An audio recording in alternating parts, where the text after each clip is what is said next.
Hello, dear student. Welcome back to the next class of class 5th, English 2nd, Mulberry. In the previous video, we covered up one poem that is My Books, okay? And we have completed some of the parts also, some of the exercises of that poem, right? So, today we are going to cover up question answers. Three question answers are remaining of that chapter, of that poem. So first we will do that, okay? Then we will move further. So here are your question number 4. Who welcomes the poet? What do you think the expression hearty hand means? Okay, so the answer is the poet is welcomed by a stranger or a strange person. The expression hearty hand means that the poet was welcomed with warmth and love. Then question number 5. How is reading a book like having an adventure? So the answer is according to the poet, reading a book like an adventure because a book may make one's experience living in new strange lands and meeting strange characters. Okay, now question number 6 you have to do by your own because it is your choice based question. The question is, what books do you enjoy reading? Okay, so any book or book's name you can write here.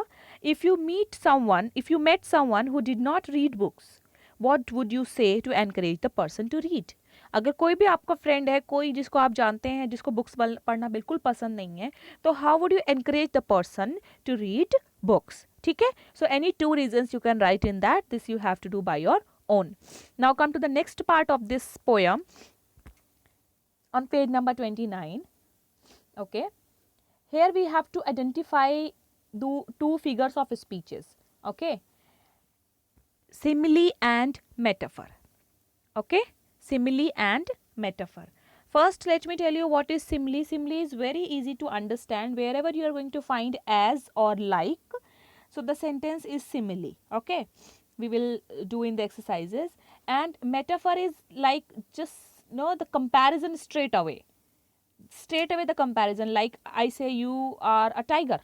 Okay, it is a direct comparison, it is metaphor. And if I say she looks like a tigress, so here I used like, means simile. Okay, so here you can see that the exercise, we have to identify comparison in these lines, underline simile and circle the metaphor. Listen very carefully. So, a sentence is the paintbrush was like a magic wand in the hand of the artist. Okay, so here it is, you can see like, so this is simile. Like word is here. Okay, it is simile. Next one is, my sister is a walking dictionary and knows the meaning of every word that I ask her. Means this is metaphor. Here you need to circle because direct comparison is there. Third one is, I work all week but on Sundays I am free. I am as free as a bird. Okay, as free as a bird, as, here you can see this is simile. Okay, next one is, he is a night owl. He stays awake all night and sleeps all day. Means direct he is compared to a owl, to an owl, so it is metaphor. Okay, metaphor. Next, when my grandmother sees me, she smiles and says, you are my sunshine. You are my sunshine means metaphor. Okay, this is metaphor. Now come to the next exercise, exercise number 2. Here are 4 pictures and you have to make both the sentences simile and metaphors one. So the first picture is a man, is of a man, and here we are going to make the sentence like this. If it is not visible to you, listen to me. The music was as loud as thunderstorm. Okay, so as loud as simile. Then the second one is, the music was thunderstorm to our ears. Okay, to our ears. This is our ears. Okay, next B picture is one boy is carrying a suitcase. So the sentence is, the suitcase is as heavy as a ton of bricks, BRICKS. Then the suitcase was a ton of bricks. See see the picture of third picture. It is of a girl having an ice cream. So the ice cream is as sweet as honey. In second sentence, the ice cream is honey. Okay. Then you can see the fourth one. She is an athlete. So the athlete ran like a cheetah and won the race. Second sentence, she was a bolt of lightning on the track. Okay. So here you have to write this in your book. Now my dear students, we are going to start our next chapter, chapter number 2. Okay. It is the Wizard of Hockey. Wizard is a kind of person, who does some kind of magic. Understood? Is known as a wizard. So who is the Wizard of Hockey here? We are going to study. We are going to study about Major Dhyan Chand Singh. Okay. And he is considered to be one of the greatest hockey players of all time. He was a part of gold winning Indian hockey team and 3 Olympic games. Okay. So let us read more about him. So Major Dhyan Chand. Finally this chapter starts. One tournament was going on in Jhelum, India. Okay. And Dhyan Chand's team was losing by 2 goals. Suddenly he heard one sound, "Aage badho jawan, kuch to karo dhyan."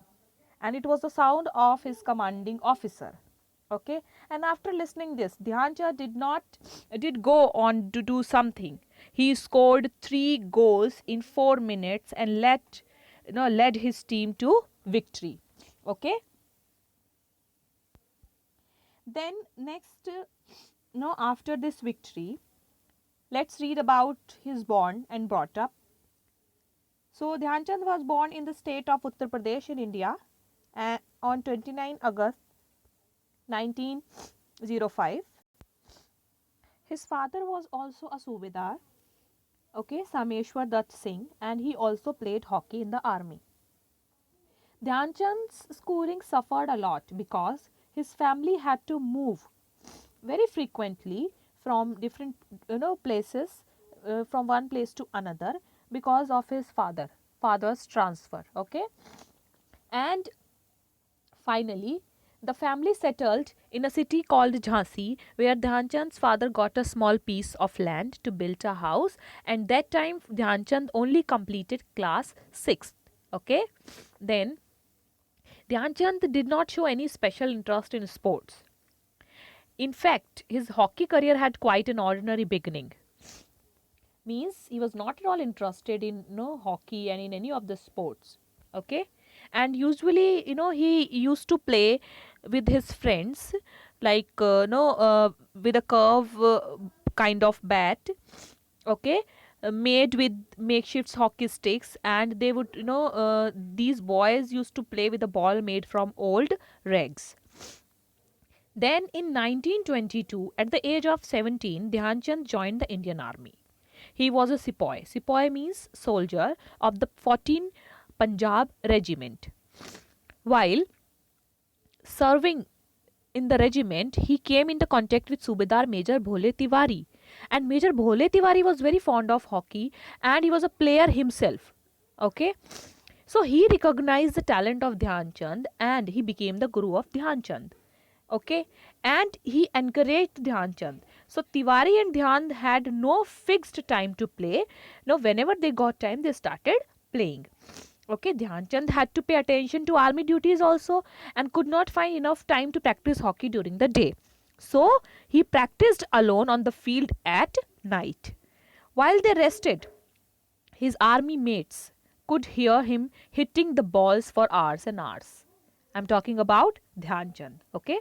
And this legend, Dhyan Chand, became unbelievable player of hockey when, he came on the fields of hockey. Now, in 1926, Dhyan Chand played his first match for India in New Zealand. Okay, and beginning an international career that lasted 22 years. Very important line. Dhyan Chand won gold medals at the Olympic Games in Amsterdam, okay, 1928, then Los Angeles 1932, and as captain in Berlin 1936. Dhyan Chand scored 36 goals in 12 Olympic matches, an average of 3 goals a match. Then it was like, his opponents means opposite teams players, they believed that Dhyan Chand's control with the ball is a kind of, cheating. So they started doing some kind of mischief. Okay, and the Dutch broke his stick to check if there was a magnet inside. Japanese thought that there was a glue on it. Okay, Dhyan Chand's magical stick work drew crowds to the hockey field, and his skilled stick work as, an amazing ball control left fellow players and spectators awestruck. He earned his name Hockey Wizard. Okay, a nickname he heard called Hockey Wizard. I'm talking about Dhyan Chand. You can see in the picture also. And Dhyan Chand, when he played at Berlin Olympics, a German newspaper carried a headline, banner headline, that Olympic complex now has a magic show too. Why this line was there? Because they believed that he has some magical powers on the field, what he does with the hockey stick.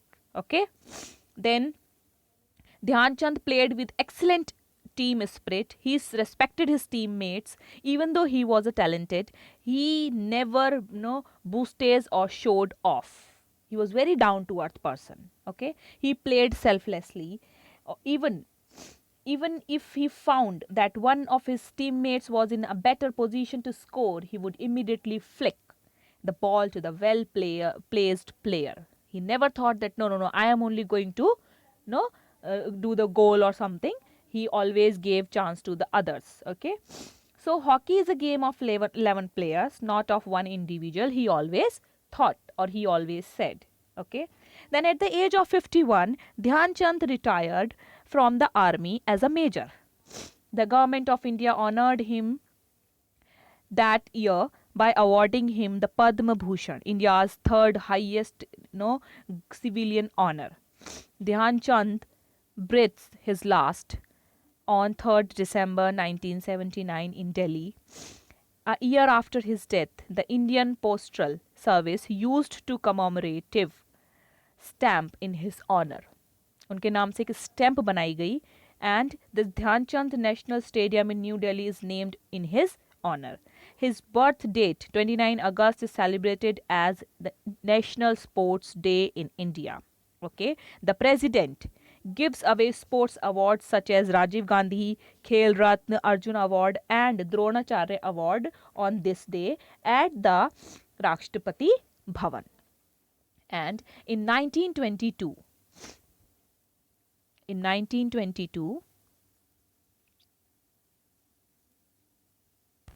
here you can see, in 1922, Dhyan Chand Award for Lifetime Achievement in Sports and Games was set up to honor those sportsperson who have not only contributed. ये उन्हीं लोगों को दिया जाता है Lifetime Achievement Award जो कि सिर्फ गेम्स के लिए नहीं, गेम ही नहीं खेला जिन्होंने, बल्कि क्या करा उन्होंने, contribute करा to sports through their performances but continue to contributing the promotion of sports after retirement from an active sporting career. Okay, then the opening sentence Dhyan Chand's autobiography reads. Dhyan Chand की जो अपनी लिखी हुई आत्मकथा है उसमें उन्होंने क्या कहा है, I am a common man and then a soldier. It has been my training from my very childhood to avoid limelight and publicity. Understood? He was never, he never wanted to show up his, qualities or skills publicly. I have chosen a profession where I have been taught to be a soldier and nothing beyond that. But he was not so common after all. right? His skills was the stuff of myths and legends. There will be, there will never be another player like him. So now the last paragraph, very important paragraph. Dhyan Chand's brother Roop Singh, son Ashok Kumar, nephew Chandrasekhar and granddaughter Neha Singh too had the privilege of representing the national hockey team at the Olympics and various World Cup games. The Singh family has won 5 Olympic medals, gold medals. Okay, 5 Olympic gold medals, 1 Olympic bronze, 1 World Cup gold, 1 World Cup silver, and 1 World Cup bronze medal. So these are the achievements of Dhyan Chand's family. Okay, so here we have completed the chapter, dear students. Read the chapter once again at your home. Okay, and learn important things from this chapter. This is very important chapter. Now come to the question answer part of this chapter. Lesson number 2, the Wizard of Hockey. Reference to context you can see here. This is second number question, reference to context. There are 3 questions with the answers. Okay, you can see second A, B, C here. Can you see that? A, then B, then question number C with the answer. Okay, then come to the next one. Next reference to context, here also C, 3 questions are there, A, B and C. You can see in your book. Everything I have discussed with you in the chapter. Okay, now come to the next, read, reflect and write. Here are 3 questions. Why did Dhyan Chand's schooling suffer? I told you. Okay, then what did Dhyan Chand's opponents think that when they first saw his skill with the hockey sticks? Yes, yet they thought that he is cheating, right? Then the last question is, after reading this chapter, what do you think are essential qualities that a good sports person must have? So the qualities are team spirit and humility. Okay, so there are 3 questions, these 3, 4th, 5th and 6th. All questions, reference to context as well as read, reflect and write you have to do in your notebook. Okay, then come to the next part. The next one is, you have to match this pink box with this, with these books where things are written like narrator, glossary, then biography. So the first one is narrator. So narrator we are going to match here, the C one. Here you can see narrator means the series of events that, can you see that? Narrator. Narrator we are going to match here with the E part. Okay, the person who tells the story in a book. Okay, this one. Next we have glossary. Okay, glossary we are going to match with F1, a list of explanation of words. Third one we have biography. Biography very easy, the story of a person's life. Okay, then next you can see theme. Theme we are going to match with the B1, the main idea in a piece of writing. Okay, next we have autobiography. Autobiography means जो मैंने खुद लिखी हो, मेरी आत्मकथा. ठीक है, मतलब anyone can write autobiography. So the autobiography we are going to match here, the story of a person's life written by a person himself or herself. Next we have plot. Plot is the C1, you can see here, the series of events that makes up the main story of a book. Okay, so this you have to match. Now come to the next exercise. You have to reassemble these jumbled words. You have to make one word with that. So the first one is already done, that is spectators, means darshak. Second one is a number of people controlled on a street. It is crowd, crowd. A number of singers, can you see that? A number of singers, a number of singers, yes, it is choir, choir. Third one is a number of disorderly people, mob, mob, mob.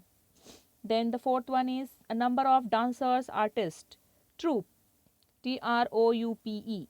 And third one is a number of actors, means company, campany. Okay, till here you have to complete your work. Then what you have to do, word meanings. word meanings you all have to do from your book, okay, from your book you all have to do, and here also I can show you in the pages. In your notebook you have to do from page number 1. Here you can see, okay, infantry is the first one, so you can start, okay, and you can write. Then on second page you can see that Jhansi is the first one, okay, complete all word meanings in your notebook. Then the third one, on third page, only 3 pages are there, opponent is the first word, okay. We will continue. I'll surely discuss these word meanings in the next video with you, okay, with their meanings. Till then you write in the notebook and in your fair notebook. And what you have to do, prepare this chapter well, because you are going to get one test paper from this chapter, okay, along with question answers and everything, and the poem also. So till then, take care, study well.